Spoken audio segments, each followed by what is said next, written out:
has made America Ooh. exceptional. Associate the positive. Turn this radio down. Associate the positive and ignore the irrelevant. So, not too long ago, recently, President Donald Trump, he decides to plan a meeting with the dictator of North Korea, which is known as Kim Jong Un. Now, the little history of Kim Jong Un, we know he hates Americans. His whole agenda is to exterminate them, and he pretty much, man, he was tiring, man. And you know, I know back in history, like his great grandfather, man. I mean, he wasn't really as vicious at home, but for the most part, they really believe in like controlling. And it's a huge communist country, man. And so the whole Korean War aspect, when we got involved in, and the South Koreans was actually being killed off, man. It was a huge genocide. So this is real serious, man. So pretty much what he's trying to do, President Trump, he wants to come to a peace rally, man, a peace treaty with this communist tyranny of Mr. Kim Jong Un, and to eliminate denuclearization. Now, we all know that he has missiles, pointing at Florida. He got missiles pointing at different states in America. And also, too, one of his main headquarters and his main objectives is to point at and destroy one of the islands in Japan.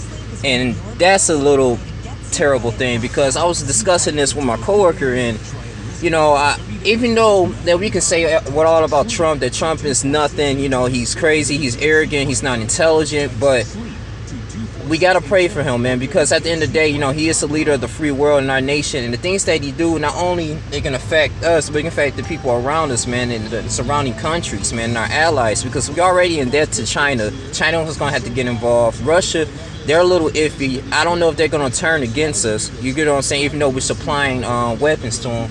But this is a huge thing. Some people say, you know, this is not going to happen. This meeting is never going to happen. This is just a huge facade.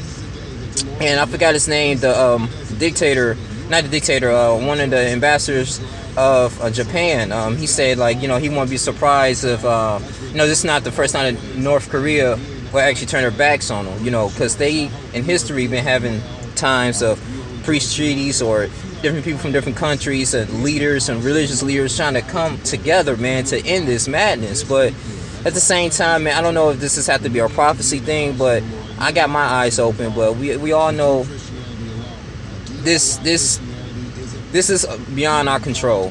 You know, at the end of the day, you know, it's all about stopping weapons and, you know, doing everything for yourself and your family. Well, my eyes are open to this, and if this becomes successful, this will be great. This could eliminate the World War III. We don't have to have too many world powers come together, because most of our wars has been benefiting the elitists and to establish a central banking system. Now, I will give Donald Trump credit that he did call out the BS what George Bush did, you know, in his previous years, you know, having us going to war, to an ongoing war, and a spiritual war against the Iraqis and the people in Afghanistan, and it caused like thousands of American troops to get killed, man. And it's been kind of crazy with the whole 9/11 situation, even though it was like most people I say that was government planned, and then on top of that too. You know, in this country, man, you know, the inflation is rising up as well. And then they, you know, you're saying that we're going to war for oil and weapons of mass destruction. But, you know, for sure, we're going to set up to preserve the Federal Reserve Bank, and also to set up a central banking system all over the world. So to control a one world government. That's the main objective. But, of course, the politicians and George Bush is not going to propagate that and tell it to the people. So I hope this won't be a repeated thing. You know, we don't need another war. But war, you know, even though it costs a lot of money, but it's going to benefit those that's multi-billionaires, man. You know, it's real deep, man. And Mark Zuckerberg, I think he's getting buying out too. The creator of Facebook is saying that, you know, one of the CEOs or one of the, you know, people from the FBI or Central Intelligence Agency that's driving for him to actually use this to spy on type of on government issues, or spy on individuals who's actually, I guess they say, whistleblowers, or sort of another NSA, Edward Snowden type people. So it's a real hidden agenda, man, that we don't know. So this gonna be an interesting year. It really is. But you know, as I'm conscious enough, I'm going to continue to do my research and understand what's going on. And you know, we don't know if President Trump may be impeached, and next you know, Michael Pence he's going to have to come into play, man, and become the freedom of the world. So I really don't know too many of his views. I did a little bit of research on him when he was the governor of Indiana. You know, even though he did a lot of tax cut write-offs, you know, he eliminated from I think I want to say what, from 10% to like 4.6%.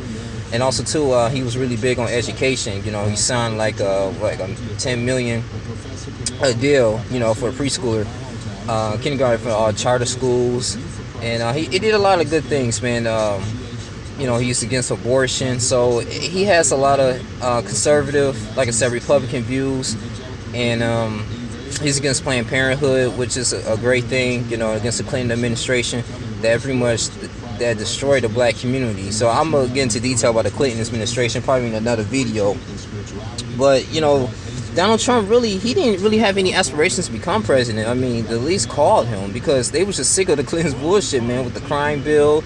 You know, Clinton just had too much baggage, man. She couldn't really represent this country in a fair way. You know, so we all know he was elected by the Electoral College, but he did say it's gonna have to come a time that, you know, I don't want to be president, but if I have to, I might have to be the man that's going to lead our nation to make America great again, you know, with this immigration policy. So he's going in, man. I don't know, but my eyes open. I'm really kind of concerned about how this meeting is going to display, what's going to be the action, what is going to be the steps, necessary steps for Kim Jong Un.